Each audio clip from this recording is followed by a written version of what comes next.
And I forgot, Rob's boss.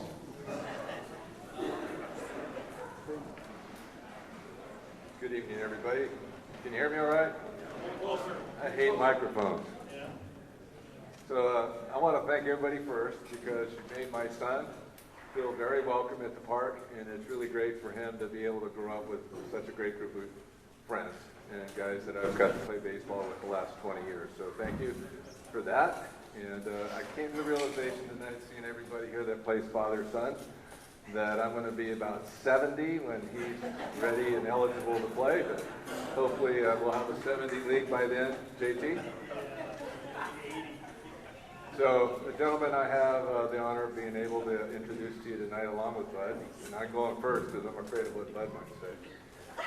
So anyway, I met Mr. McNeely probably about 2005. I started out playing with the Padres. I think if we won 1 or 2 games a season, that was considered pretty good. Then we became the Dodgers, and that hurt. We wore the Brooklyn Dodger hat, but we still had to wear Dodger uniforms. And so Ken Chavez ran that, and I saw Kenny tonight, and I didn't get to say hi to you, Kenny. Anyway, I used to go over to the park when the playoffs started to watch the games and go, wow, man, I wish I got to do that sometime. Hopefully that'll come. And so Mr. McNeely was there watching the game, and we started talking, and ever since then, for the last 15 or so years, thank you, son, 15 or so years, we've been best of friends. And he's very dear to me, and I've watched this guy work really hard to thank you, honey, to do what he does. And so the one story I'll tell you, say hit the ball. Hit the ball. Anyway, the one story I'll share with you, and then I'll turn this over to Bud, is most of you guys, especially the guys that played national division for years, are familiar with the Tri-Valley 40 team. And they played as the Yankers in Tri-Valley. And at that time, they were sporting a 34-game winning streak. And my team was playing them, the team I was managing, and Steve had that game. And pretty much I thought we would get dusted because they were who they were. Steve actually pitched a complete game, 6-5 win, that to this day was absolutely amazing. So my dear friend Steve McNeely, wherever you're at, there you are. Congratulations, and now I'll turn it over to my colleague. Thank you, guys. Rob and Steve we go back quite a ways, almost like the Musketeers, I guess you would have to say. But just a couple real quick things. One thing I really appreciated about Steve was he always had to know when he was going to pitch. I mean, I was a manager, player manager, so he had to know these things right up front.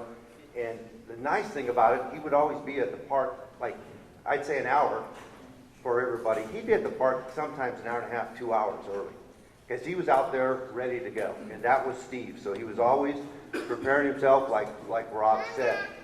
One of the things I found out with all our travels and stuff like that is Steve, I love dessert like nobody. You couldn't beat Steve out on that. So one of my, Steve was quite the dessert thing. But we were playing in the 2010, that's one of the rings we won. And Steve was batting very, very well. He was leading the team. And he saw what was going on, so he would come to me and he said, each time, am I batting leadoff? I said, no, Steve, you're doing really well right where you're at. And he kept going. And I'm going to tell you right now down there, he was over 700, so he was batting pretty good. And we get to the championship game, and I talked to my 2 other little coaches, and I said, hey, look at where Steve's at. What do you guys think? Let's put him at leadoff. Sure enough, we put him at leadoff. We came up on that game. We had a real tight game. Bases are loaded. And Steve gets up. He knows he wants to do something. 3-0 count. Bam. Pops it up. I go, oh my. I know I kicked something. I don't know what it was. But that's part of managing, I guess, and kind of thing. We got through it. Steve was instrumental later. We won that game 5-4. And something I'll never forget. So that worked out very, very well. Steve and Rob, they're like brothers. I call him my little brother, even though he's a little bit older. And I am very, very honored to introduce Steve McNeely as our inductee.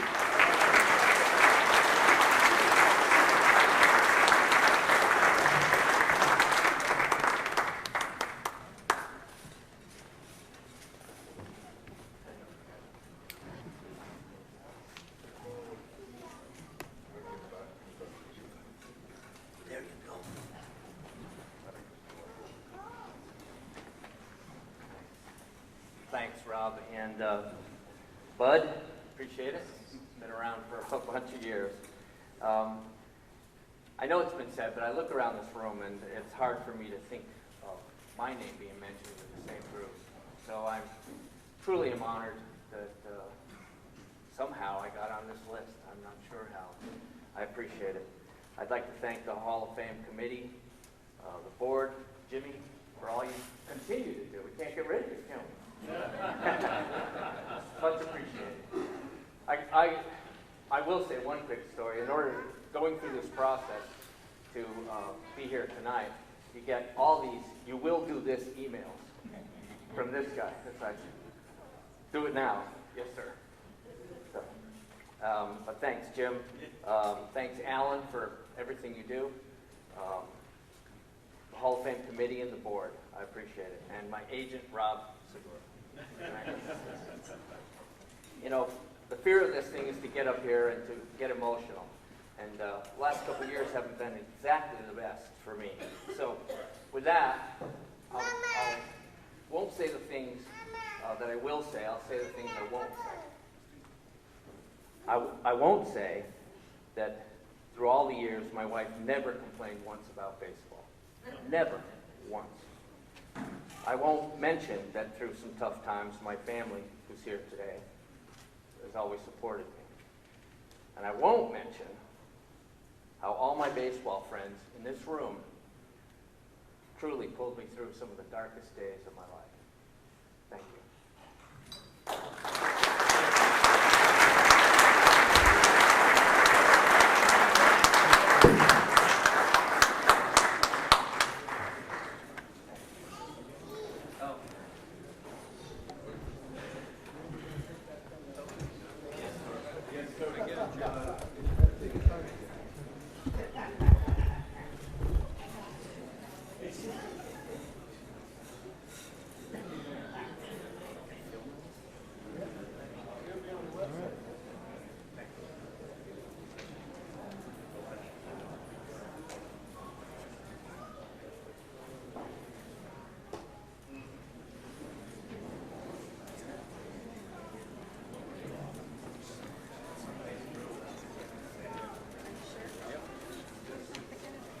Okay, here we go.